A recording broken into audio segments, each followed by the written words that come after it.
Et si vous écriviez un livre en 2022 ?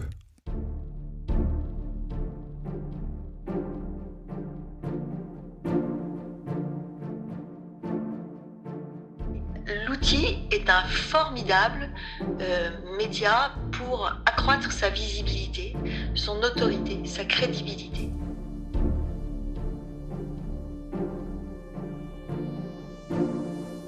Cette semaine, mon invitée est Véronique Plouvier. Véronique est coach rédactionnel. Elle aide les entrepreneurs à écrire des livres de qualité pour gagner en visibilité, crédibilité et en impact. Véronique nous explique en quoi la sortie d'un livre permet de développer son activité, nous explique comment trouver un éditeur ou comment s'appuyer sur l'auto-édition et enfin nous explique les bases d'un livre à succès. Je vous laisse tout de suite avec mon invité. Bonjour Alexandre, je suis Véronique Plouvier et merci de m'avoir invitée d'une part. Donc pour me présenter brièvement, je suis autrice et coach rédactionnel. Alors ça n'a pas toujours été le cas, j'ai eu un parcours plutôt littéraire et plutôt autour des mots. J'ai fait des études de lettres et ensuite je suis devenue journaliste d'entreprise, formatrice en écrit professionnel et rédactrice dans des cabinets d'attachés de presse. Donc en fait le fil rouge, ça a toujours été les mots et l'écriture. J'ai été expatriée pendant très longtemps et je ne souhaitais pas avoir de trou sur mon CV puisque j'avais quitté mon emploi en France. Et donc, je souhaitais garder une activité, un projet personnel. Et j'ai écrit un livre dans 3 pays différents d'ailleurs parce qu'on bougeait beaucoup. Et le premier livre s'appelait Réussir son installation à l'étranger. Donc, je l'ai écrit sans rien savoir de l'édition, sans rien savoir de l'écriture, vraiment sur un coin de table entre 2 sorties d'école et 2 déménagements. Et j'ai réussi à proposer ce manuscrit et à le vendre à un éditeur. Et ça m'a tellement plu, enfin c'est une expérience qui était vraiment extraordinaire pour moi, qu'en fait j'ai demandé si je pouvais écrire d'autres livres. Je ne savais même pas qu'on pouvait poser la question à un éditeur. J'étais vraiment très enfin je savais très peu de choses sur le monde de l'édition. Et donc j'ai dit: «Écoutez, je repars à l'étranger, est-ce qu'il est possible pour moi d'écrire un autre livre?» Et c'est comme ça que je suis devenue un auteur «maison» entre guillemets, aux éditions de Vekey.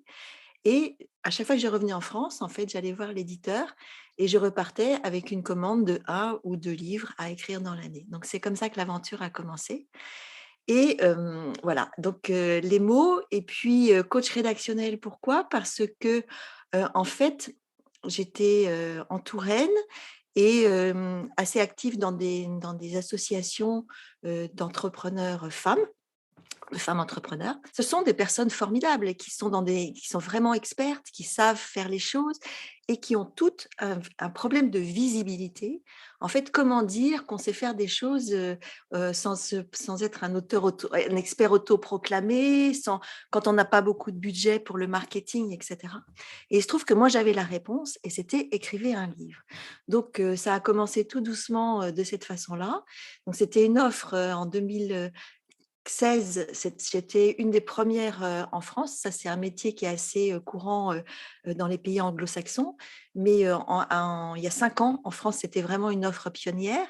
Et c'est comme ça que j'ai commencé à accompagner les entrepreneurs et entrepreneuses. L'écriture n'a pas de genre, donc j'ai des clients aussi bien hommes que femmes, dans tous les domaines, de manière à les aider à écrire un livre professionnel selon les règles de l'art, en fait, parce qu'on va en parler probablement, mais il y a des méthodes, il y a comment dire, j'allais dire, il y a des règles d'écriture, ce n'est pas un joli mot, mais il y a une façon de faire qui fait que ça fonctionne ou que ça ne fonctionne pas. On n'est pas dans le roman, on n'est pas dans la fiction, et le livre pratique, le livre professionnel répond à certains standards qu'il vaut mieux suivre pour avoir une chance d'être publié et de toucher son lecteur.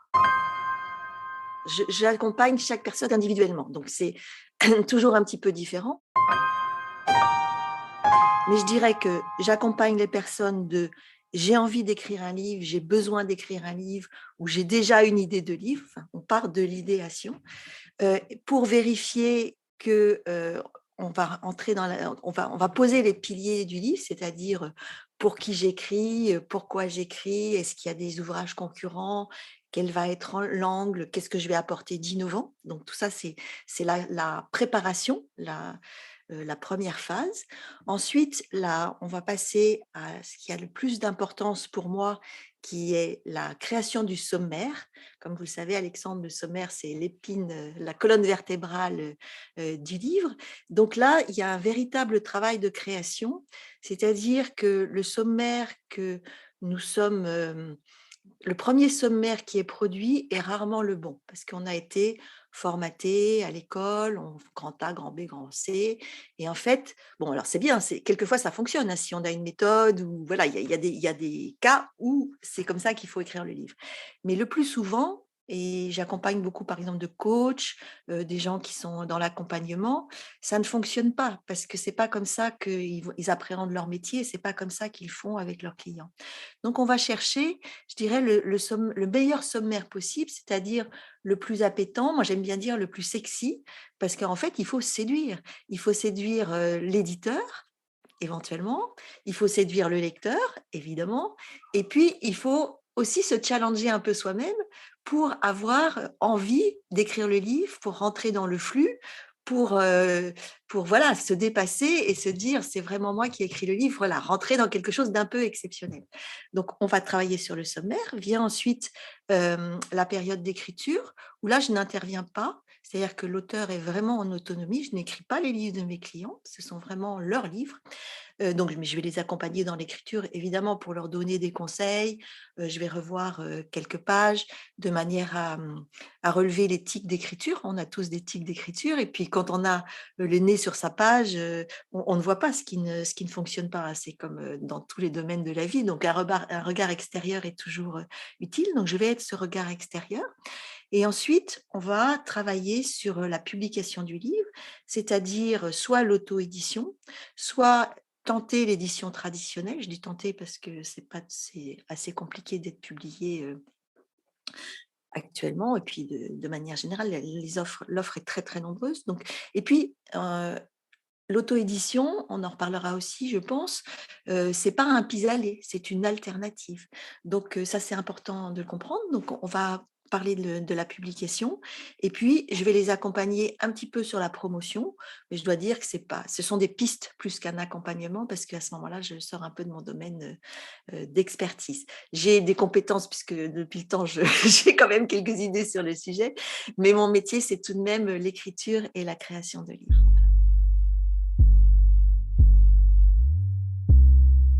Écrire un livre, c'est extrêmement chronophage. C'est pas compliqué, mais c'est énormément de temps et d'énergie. Donc ça, il faut le savoir. Là, je suis en train de terminer un livre, je dois en être à 300-400 heures d'écriture, alors que c'est un sujet que je connais par cœur et qu'a priori, je sais comment faire. Donc, c'est un gros travail. Les gens qui vous disent qu'on peut écrire un livre en un week-end, peut-être que c'est possible, mais c'est pas ma façon de faire. Et voilà. Donc, donc, ils viennent vers moi pour gagner du temps. Et puis, comme ils le disent très souvent, ils ne connaissent pas du tout le secteur de l'édition, et donc ils ont besoin d'un guide, tout simplement. Donc on va aller plus vite, on va faire mieux probablement que ce qu'ils auraient pu faire tout seuls. Et puis surtout, je vais les guider sur la publication, où là vraiment ça devient technique en fait, et où je peux leur apporter des choses très très concrètes.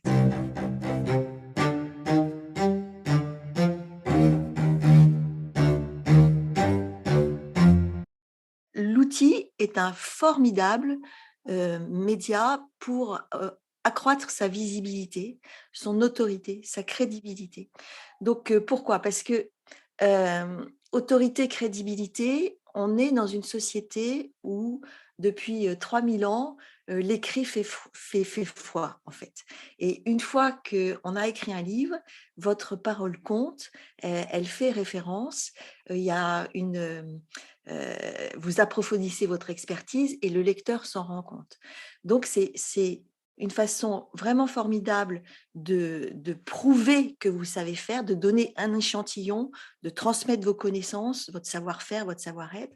Et ça, c'est incontestable, parce que vous pouvez, alors, pas tromper, c'est pas le terme, mais indu comment dire? Induire en erreur, on se rencontre, on se parle, on peut faire une impression qui sera pas forcément, celle, qui correspond vraiment à ce que vous pouvez apporter ou à la personne que vous pouvez être. Tout le monde peut se tromper.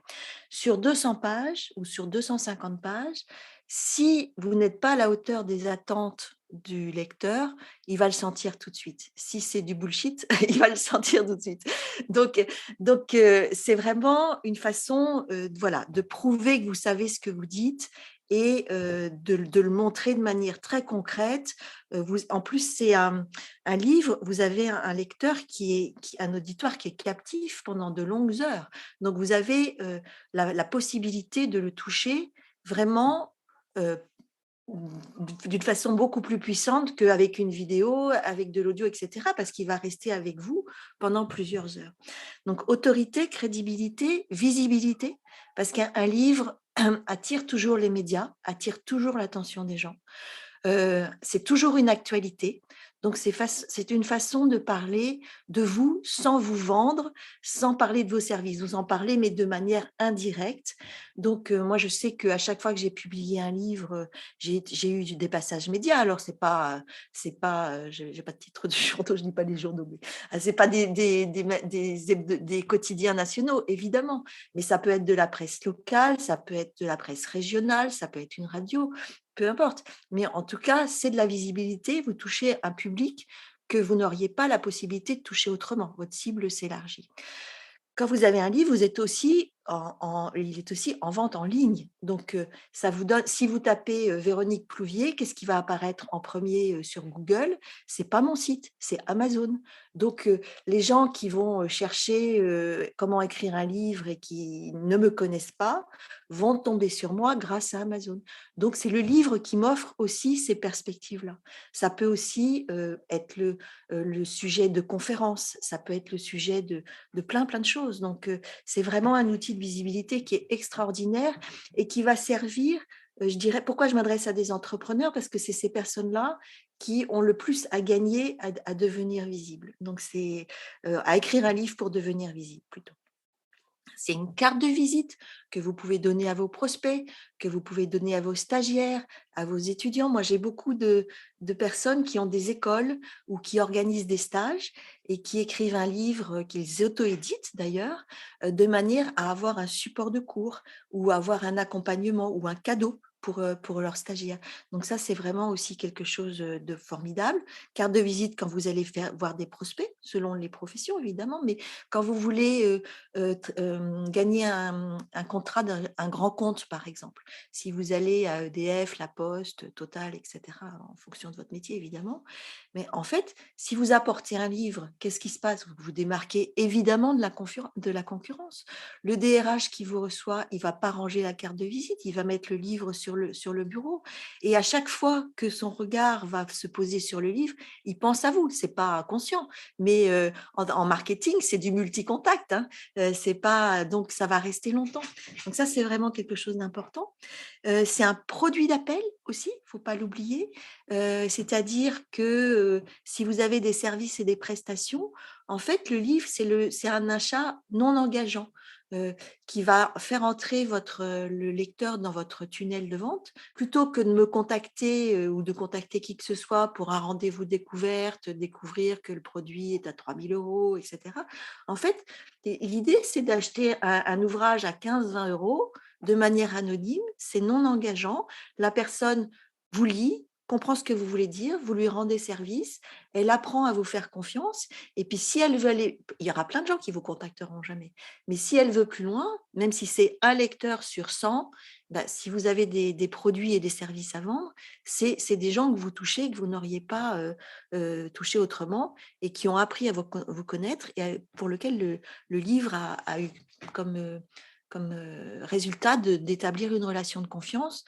Moi, je dis toujours de mettre des bonus ou de mettre des QR codes dans les livres, de manière à récupérer les adresses mail, pour faire grandir la liste d'abonnés et puis pouvoir tenir compte, enfin voilà, envoyer des newsletters, donner votre actualité. Donc en fait, les gens rentrent dans votre tunnel de vente et vous avez la possibilité de créer une relation et de vendre des services et prestations. Si on a un contrat d'édition, par exemple, et qu'on rentre dans une collection, il y a une charte, en fait. Donc, il y a un certain nombre de signes, il faut mettre des encadrés ou pas. L'exemple que vous donnez, est excellent, c'est pas toujours le cas. Mais je dirais que les règles, par exemple, c'est, hem, avoir un genre éditorial bien déterminé, un positionnement très bien déterminé. Donc le positionnement, au départ, c'est, quelque chose de très simple, hein. C'est là où les libraires rangent votre livre. Donc, c'est, un livre de développement personnel ou un livre de business ou un livre de cuisine. Voilà, donc on va vous trouver dans des rayons différents et un mauvais positionnement fait que, on ne sait pas où vous caser, donc vous n'intéresserez jamais un éditeur et jamais un lecteur parce que si, on ne sait pas de quoi votre livre parle, on va pas se tourner vers on va pas l'acheter tout simplement, on va pas le lire. Donc déjà le positionnement, c'est quelque chose qui est compliqué à faire comprendre et compliqué à faire accepter parce que, très souvent les personnes qui me contactent veulent écrire pour tout le monde et tout dire. Alors c'est très bien, hein, c'est très généreux, c'est des gens qui ont vraiment à cœur de transmettre, donc c'est fantastique. Mais par exemple, mais dans le cadre de l'édition, ça ne fonctionne pas. Si on n'a pas un positionnement clair, ça ne va pas fonctionner. Après, il y a des règles d'écriture où on va donner, par exemple, je donne un exemple très simple, la longueur des phrases. Au-dessus de 15-20 mots, on ne comprend plus une phrase. Alors quand je dis: «On ne comprend plus», bien sûr que si, mais on a besoin de la relire pour se souvenir du, début de la phrase, hein. Donc, c'est une moyenne évidemment, il y a des gens qui vont lire des documents, très compliqués, mais, on a des indices de lisibilité qui font que entre 15 et 20 mots, c'est très bien, au-dessus, ça devient compliqué et cetera. Donc voilà, ça va être des astuces comme ça, la construction, l'harmonie des titres, l'équilibre des parties, voilà, ça va être des choses qu'on perçoit, intuitivement quand on enfin, non, qu'on ne perçoit pas quand on lit un livre, mais qui en fait sont là et qui font que la lecture est agréable et compréhensible. Parce qu'on écrit pour être lu et compris, hein, quand même.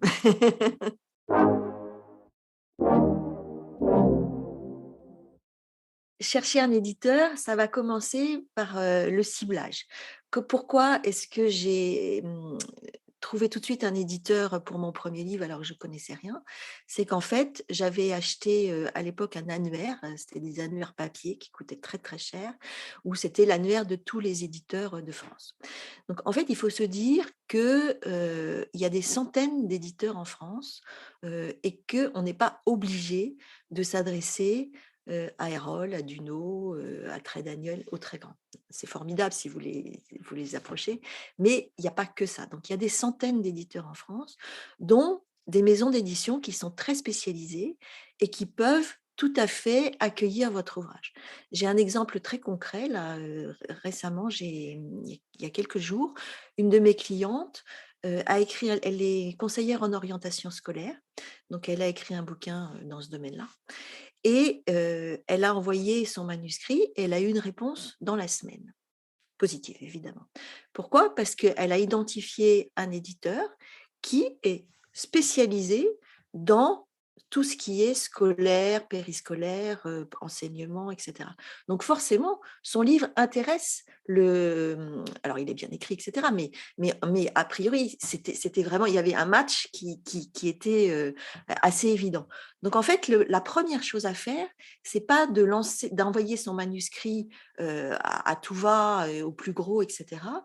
C'est vraiment un travail de recherche et maintenant on a internet, donc on n'a plus besoin d'acheter des annuaires, très gros et cetera. Donc aller sur internet pour identifier les éditeurs qui potentiellement pourraient accueillir votre livre. Ensuite, on regarde quelle est la taille de l'éditeur. C'est-à-dire que si vous avez des éditeurs qui sont très très gros et qui publient des centaines de livres par an, ça va être compliqué.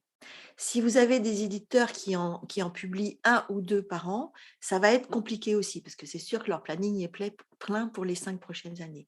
Donc en fait, l'idéal, c'est l'éditeur de taille enfin encore une fois, Alexandre, je parle de manière générale, hein, c'est pas il y a des exceptions pour tout, mais l'idéal, c'est l'éditeur qui, quand on n'est pas connu, c'est l'éditeur qui publie entre 50 et 100 livres par an parce qu'il a une capacité de production, il a une capacité d'accueil, il n'est pas surchargé et voilà. Donc ça, c'est la première chose.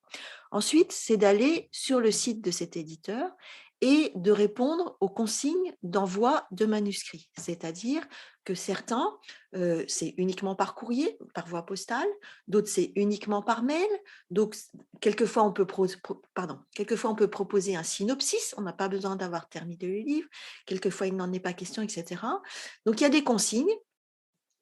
J'ai même vu des pages où on vous disait c'est du Times 12, etc.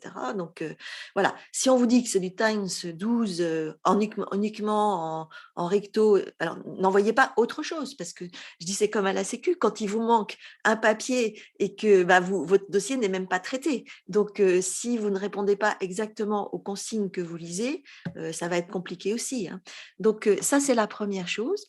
Et puis après, voilà, il faut que le livre soit bien écrit. Ça aide d'avoir une personne, d'avoir un contact direct, on ne va pas se mentir. Moi, j'ai eu beaucoup de chance parce que j'ai envoyé comme ça. J'ai des clients qui l'envoient un petit peu au bonheur, la chance, et ça fonctionne aussi. Mais par rapport, par exemple, aux entrepreneurs que je reçois sur mon podcast, presque tous ont eu des contacts, des adresses mail, une mise en relation directe. Et voilà, on ne va pas se mentir, ça aide aussi. Alors, la bonne chose, c'est que comme vous le savez probablement, j'ai oublié le nom de la personne qui avait démontré ça, mais on est tous à moins de 7 personnes de n'importe qui au monde. Donc, si vous interrogez, si vous ouvrez les oreilles et les yeux, si vous posez la question, il y a forcément quelqu'un qui connaît un éditeur. Et puis, en tant que professionnel, on connaît d'autres auteurs. Donc, ne négligeons pas cette piste-là. Voilà, vous rencontrez des gens qui ont déjà publié des livres et qui probablement peuvent vous mettre en contact avec leur éditeur ou leur éditrice. Donc ça peut jouer aussi.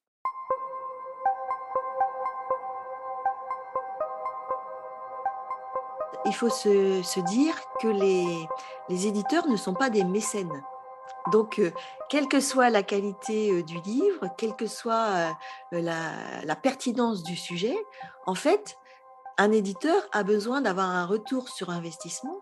Donc, c'est un marchand, en fait, hein. Le livre est un produit. C'est un produit culturel, mais c'est un produit commercial aussi. C'est quelque chose qui se vend et qui fait gagner de l'argent à un certain nombre de personnes. Donc, en fait, il faut qu'il y ait la pertinence du sujet, il faut qu'il y ait l'innovation, on en parlait aussi, et surtout, il faut qu'il y ait un marché. Donc, quand on s'adresse à un éditeur, dans la note d'intention, il y a toujours une partie étude de marché sur laquelle il faut montrer qu'on a fait cette étude et montrer qu'il y a un marché potentiel. C'est-à-dire que vous pouvez avoir le meilleur livre du monde sur comment dresser les écureuils pour qui vous rapportent des noisettes. Vous êtes peut-être le spécialiste mondial du dressage d'écureuils, mais si ça intéresse 3 personnes, et votre livre est excellent, si ça intéresse 3 personnes sur Terre, il n'y aura jamais de livre. Donc, ça n'intéressera pas un éditeur. En revanche, si vous êtes je vais prendre le cas extrême, vous êtes un blogueur ou un YouTuber avec des millions ou des milliers de vues ou d'écoutes sur votre chaîne, eh bien, même si le livre n'est pas très bon, on va dire, vous avez plus de chances d'être édité que notre éleveur d'écureuils parce que l'éditeur sait qu'il va pouvoir vendre un certain nombre de livres, un certain pourcentage de vos éditeurs et des gens qui regardent vos vidéos vont forcément acheter le livre. Donc ça, c'est prédictible. Donc c'est important de penser marché et de répondre à une problématique bien identifiée qui intéresse le maximum de personnes. Alors ça, c'est une question, vous avez raison de le souligner, qu'on pose de plus en plus aux auteurs, c'est comment allez-vous promouvoir votre livre? Et ça, c'est très, très surprenant parce que c'est apparu, en fait, moi, je ne l'ai jamais eu comme question, et c'est apparu il y a 3-4 ans, j'ai mes clients qui ont commencé à me dire, mais tu sais, Véronique, on m'a demandé, etc. Donc, en fait, l'idée, ça prouve bien que, en fait, maintenant, c'est aussi à l'auteur de promouvoir son livre. Et évidemment, plus sa communauté est importante, plus ses réseaux sont nombreux, etc. Et plus ça va intéresser l'éditeur qui se dit, bon, bah, cette personne-là va effectivement être actif dans la promotion du livre et j'ai de bonnes raisons de penser que je vais en vendre un certain nombre. Moi, je pense la meilleure chose possible de l'édition par rapport à ma clientèle. Alors, encore une fois, le roman, j'en sais rien, je ne sais pas ce que ça vaut ni quoi que ce soit. L'auto-édition, je trouve que c'est une formidable opportunité pour les entrepreneurs de publier un livre. Pourquoi? Parce qu'il y a des entrepreneurs dont le sujet n'intéressera jamais un éditeur. Ils sont sur des niches, ils ne sont pas connus, il y a déjà beaucoup d'ouvrages peut-être qui ont été écrits sur le domaine, sur la thématique, etc. Donc, ça va être très, très compliqué d'intéresser un éditeur. Et puis, peut-être que c'est pas ce qu'il souhaite, hein. Donc, l'auto-édition, c'est une façon d'être certain d'être publié. C'est une façon de rester maître de son projet, de maîtriser le calendrier, de maîtriser le tirage et de maîtriser ce qu'on en fait, c'est-à-dire de garder les droits d'auteur et puis de garder la main sur son produit. Alors, par exemple, je vais vous donner 2 exemples très concrets. J'ai une cliente qui a signé chez un éditeur pour un livre, voilà. Et donc quand vous signez, chez un éditeur, un contrat d'éditeur, vous cédez les droits sur le contenu et ce que vous pouvez en faire. Elle continue son activité et elle a un client grand compte qui lui dit: «Voilà, pour Noël, j'aimerais offrir, à tous les salariés du groupe», donc c'était des milliers d'employés, un calendrier de l'Avent dérivé de votre formation et dérivé donc du contenu du livre, puisque quelque part ça se rejoignait. Et ayant cédé les droits à l'éditeur, elle a dû demander la permission et l'éditeur a refusé parce que voilà, ça rentrait pas, enfin pour toutes sortes de raisons. Donc en fait, elle avait perdu la main sur son travail et elle a perdu l'opportunité de gagner plusieurs milliers d'euros en vendant quelque chose à un grand compte et surtout, il y a eu un préjudice parce qu'elle n'a pas satisfait son client. Donc ça, c'est ce qui arrive quelquefois quand on va chez un éditeur. De la même façon, c'était pas une cliente, mais c'était un auteur que j'ai interviewé qui voulait créer un jeu de cartes pédagogique dérivé de sa méthode présentée dans le livre et l'éditeur a dit: «OK, mais c'est nous qui le faisons». Et ça, c'était pas du tout dans les plans de l'auteur au départ, parce qu'on gagne moins d'argent, on a moins son mot à dire, etc. Puis surtout, les délais sont pas les mêmes. Donc, l'auto-édition permet aussi de garder la propriété intellectuelle et le choix de ce que l'on fait de ses produits et de la façon dont on va exploiter sa méthode, sa façon de faire, etc. Donc, ça peut être très intéressant si on souhaite voilà, garder la main, contrôler les choses, avoir une date de sortie fixe, gagner un peu plus d'argent aussi, parce que dans l'édition traditionnelle, je ne sais pas quels étaient vos droits d'auteur, mais généralement c'est entre 8 et 10%, quelquefois moins, sur le prix public du livre avant impôt. Donc, inutile de dire que si vous voulez écrire un livre pour devenir riche, vous abandonnez l'idée tout de suite. C'est pas du tout un enfin, à moins d'écrire un best-seller, ce que je vous souhaite, mais c'est très très rare. Donc, on gagne plus d'argent en auto-édition parce qu'en auto-édition, en fait, toute la marge, vous avez des coûts de production, etc. Mais enfin, toute la marge est pour vous. Même si ça reste accessoire, c'est quand même un peu plus d'argent. Donc, pour moi, c'est une alternative intéressante que je recommande beaucoup aux entrepreneurs, sauf s'ils ont déjà des contacts dans l'édition, parce que dans ce cas, ça va être facile, et sauf si un de leurs objectifs est d'avoir une diffusion nationale, d'avoir des médias nationaux, etc. Parce que là, c'est mieux de passer par un éditeur qui, aux yeux, le lecteur, il s'en fiche, hein, mais par exemple, les journalistes ne font pas la promotion ou rarement la promotion de livres auto-édités. Donc, il faut le savoir et ça va dépendre des objectifs. On va aller dans un sens ou dans un autre, en ayant toujours quand même la même exigence de qualité, Parce que quand on écrit un livre pro, si on écrit un mauvais livre, c'est contre-productif.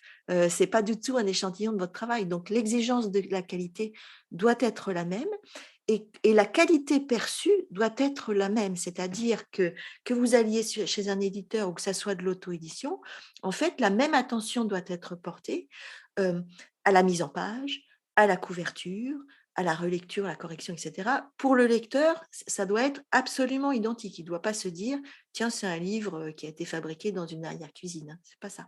Il faut vraiment que ça soit un vrai livre, très beau, très bien fait, très bien construit, très bien édité, pour qu'il y ait le même résultat en termes d'autorité, crédibilité, enfin tout ce qu'on a dit au départ, au début de cette interview. Alors, il y a des ponts entre l'auto-édition et l'édition. Donc, ça, il faut le savoir aussi. Moi, j'ai plusieurs clients qui ont vendu leur livre auto-édité à des éditeurs. Donc, ils l'ont fait pour plusieurs raisons. D'une part, il y en a une, c'était parce que voilà, il n'y avait pas d'éditeur, donc elle a commencé par l'auto-édition, elle en a fait la promotion, ça a très bien fonctionné et l'éditeur l'a approché. Il y en a une autre qui avait commencé par l'auto-édition, tout simplement pour des raisons de calendrier. Elle avait besoin de son livre très rapidement pour un stage d'été qu'elle organisait dans ses locaux. Donc, elle a fait son livre en auto-édition pour l'avoir au mois de juillet. Donc, ça lui a pris un mois de fabrication, etc. Et ensuite, son objectif était d'aller chez un éditeur, mais elle est allée avec le livre chez l'éditeur, il a trouvé preneur tout de suite, et ensuite il a été édité. Donc l'auto-édition, alors on rebondit là-dessus, ce n'est pas un pis-aller, c'est aussi un pont vers l'édition traditionnelle, si le livre est bon, s'il se vend bien, s'il y a un vrai sujet. Donc oui, go, go, go.